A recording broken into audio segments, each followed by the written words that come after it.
महामारी इस देश के अंदर वर्तमान में है,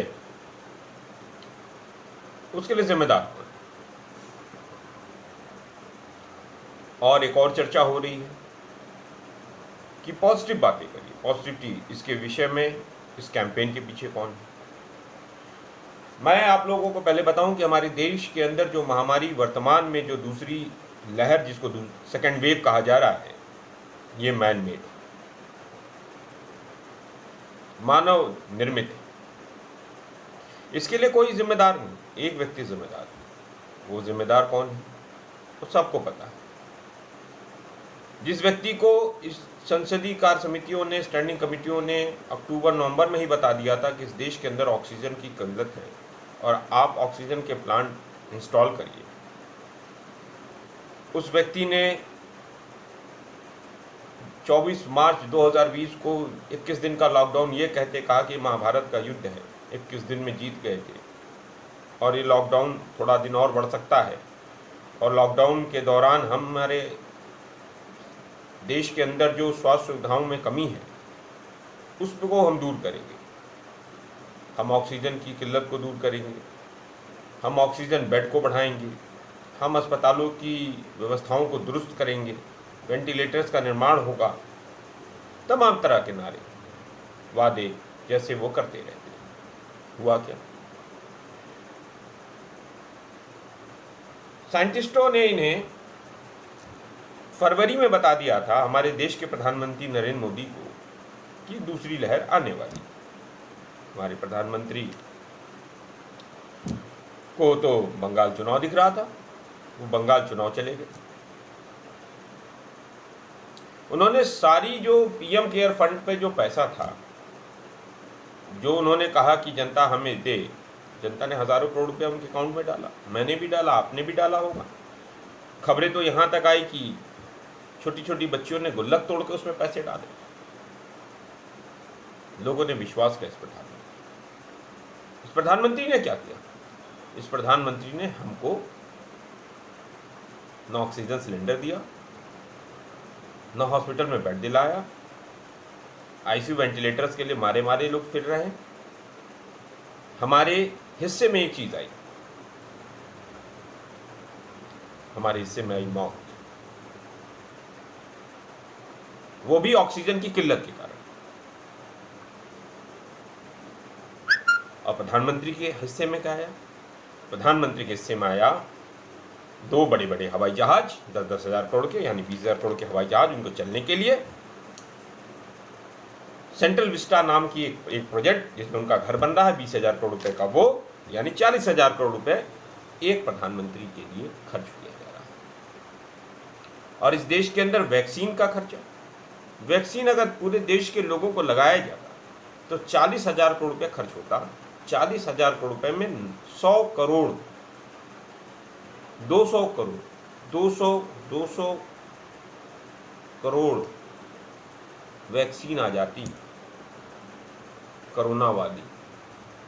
जब पूरे देश, विश्व के तमाम देश और तमाम सरकारें, जब विश्व के जहां वैक्सीन बनी उससे वैक्सीन का ऑर्डर, उन्होंने एडवांस ऑर्डर दे दिया, हमारे देश की सरकार को वैक्सीन, एक स्वदेशी वैक्सीन के बनाने पर ही कूदती रही।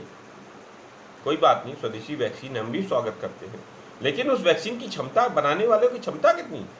7 से 8 करोड़। हमारे देश की आबादी कितनी है? 135 करोड़, 140 करोड़। हमें जहां पर रोज प्रतिदिन अगर 1 करोड़ वैक्सीन, जब तक हम वैक्सीनेट नहीं करेंगे लोगों को, 1 करोड़ प्रतिदिन देश भर के लोगों को जब तक वैक्सीनेट नहीं करेंगे, तब तक हम वैक्सीन के प्रोसेस को शुरू नहीं कर सकते।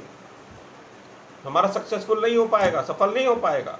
तब जाके हम 3 महीने या 4 महीने में अपने लोगों को वैक्सीन लगा पाएंगे। लेकिन आज क्या है, हमारे देश में 16 लाख, 17 लाख, 20 लाख का एवरेज रेट आ रहा है। हमारे प्रधानमंत्री ने कहा कि 18 से 44 तक के लोगों को वैक्सीन लगेगी 1 मई से। लाइन लगी हुई है, वैक्सीन है ही नहीं। 6 करोड़ वैक्सीन इन्होंने भेज दिया विदेशों में, निर्यात कर दिया। मुनाफाखोरों को उन्होंने मुनाफा कमाने के लिए पूरी छूट दे दी।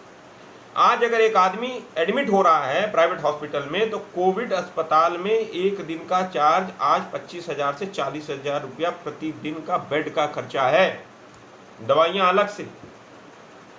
इस पर किसी केंद्र सरकार की कोई गाइडलाइंस नहीं। गाइडलाइंस होगी कैसे?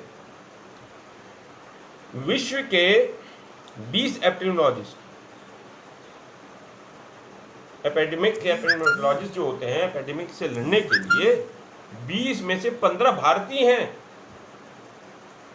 और हमारे जो प्रधानमंत्री ने जो कोर बनाया है, कमेटी बनाई है, उसमें कोई नहीं है। अमेरिका में फौची का नाम सुन रहे होंगे आप, वायरोलॉजिस्ट। हमारे देश में वायरोलॉजिस्टों को तो बस पुणे में बैठाए रखे। रिसर्च करने वाले आईसीएमआर के लोगों को इन्होंने, और खुद स्वयं ही प्रधानमंत्री तो खुद ही साइंटिस्ट हैं बड़े। कभी वो रविन्द्रनाथ टैगोर हैं, कभी वो साइंटिस्ट हैं। हो सकता है कुछ दिन बाद वो डॉक्टर की कोर्ट में आ जाएं, आला ओला लटकाए हुए, और कहें कि ज्ञान देने में कोई भरोसा नहीं हमारे देश के प्रधानमंत्री। लोग मर रहे हैं और हमारे देश के प्रधानमंत्री मस्त होकर घूम रहे हैं, चुनाव में व्यस्त थे। अब एक न्यूज और आ रही है, पॉजिटिव बोलिए, पॉजिटिव बोलिए। मैं भी सोच रहा था पॉजिटिव, मैंने कई बार कहा कि मित्रों से भी कहा, ये पॉजिटिव की बातें संघ कर रहा होगा। जब भी नरेंद्र मोदी के ऊपर या भारतीय जनता पार्टी की सरकार के ऊपर संकट आता है तो संघ ऐसी बातें करता है। और आज मेरी बात का प्रमाणित हो गया कि दैनिक भास्कर ने एक खबर छाप दी कि केंद्र सरकार और भारतीय जनता पार्टी की फजीहत से बचाने के लिए संघ परिवार और पॉजिटिविटी वाली बातें करता है कि पॉजिटिव रहिए, पॉजिटिव सोच करिए, धर्मगुरुओं का भाषण सुनिए, बड़े बड़े इंडस्ट्रियलिस्ट का भाषण सुनिए। उनके भाषण सुनने से सही हो जाएंगे क्या? ऑक्सीजन की किल्लत दूर हो जाएगी देश के अंदर, लोगों को बेड मिलने लगेगा, लोगों को आईसीयू मिलने लगेगा, लोगों को वेंटिलेटर मिलने लगेगा, लोगों को दवाइयां मिलने लगेंगी, लोगों को एम्बुलेंस आराम से मिलने लगेगा। प्रधानमंत्री भी भाषण देगा, संघ के नेता भी भाषण देंगे, क्योंकि इन्होंने भोजन बैठक विश्राम के आगे तो इनको पता ही नहीं है। भोजन कर लो, बैठक कर लो, विश्राम कर लो, ये तीन के अलावा न संघ को पता है न मोदी को पता है, हमारे देश के प्रधानमंत्री को। नरेंद्र मोदी जी ने अपनी पूरी टीम में राइट मैन नहीं रखा है, यस मैन रखा है। अगर वायरोलॉजिस्ट, एपिडेमियोलॉजिस्ट अगर हमारे कमेटी में होते तो नरेंद्र मोदी को बताते कि ये गलतियां हैं। वैसे नरेंद्र मोदी को तो गलतियां कोई बता ही नहीं सकता, ये नरेंद्र मोदी सुनते ही नहीं है। नरेंद्र मोदी तो खुद ही ज्ञानी है और देश की जनता के पैसों से ऐश करने वाले हैं। तो ये जो बातें मैं आज आपको बता रहा हूं, इन विषयों को अगर आपको पसंद आए, समझ में आए, तो इसे आगे बढ़ाइए और मैं जागरूक करता रहूं। आप अगर केस दर्ज करना चाहते हो प्रधानमंत्री, आप केस दर्ज कर सकते हो। आप मेरे ऊपर केस दर्ज करोगे, मुझे जेल भेजोगे, तो मैं भी कोशिश करूंगा। एक सामान्य जनता हूं, मेरे परदादा आजाद हिंद फौज में थे, इस देश की आज़ादी के लिए लड़े थे। तो जब हम अंग्रेजों से लड़ चुके तो तुम्हारे जैसे लोगों से हम नहीं डरते। तुम कहते हो, योगी आदित्यनाथ कहते हैं कि सब चंगासी, वहां पे लाशें जल रही हैं, ऑक्सीजन के सिलेंडर नहीं है, बेड नहीं है, कुछ नहीं है, लोग मर रहे हैं। तो केस कितने लोगों के ऊपर करोगे? केस करने से कुछ होने वाला नहीं है। इस देश को तो आपने शमशान और कब्रिस्तान में तब्दील कर दिया। धन्यवाद सर।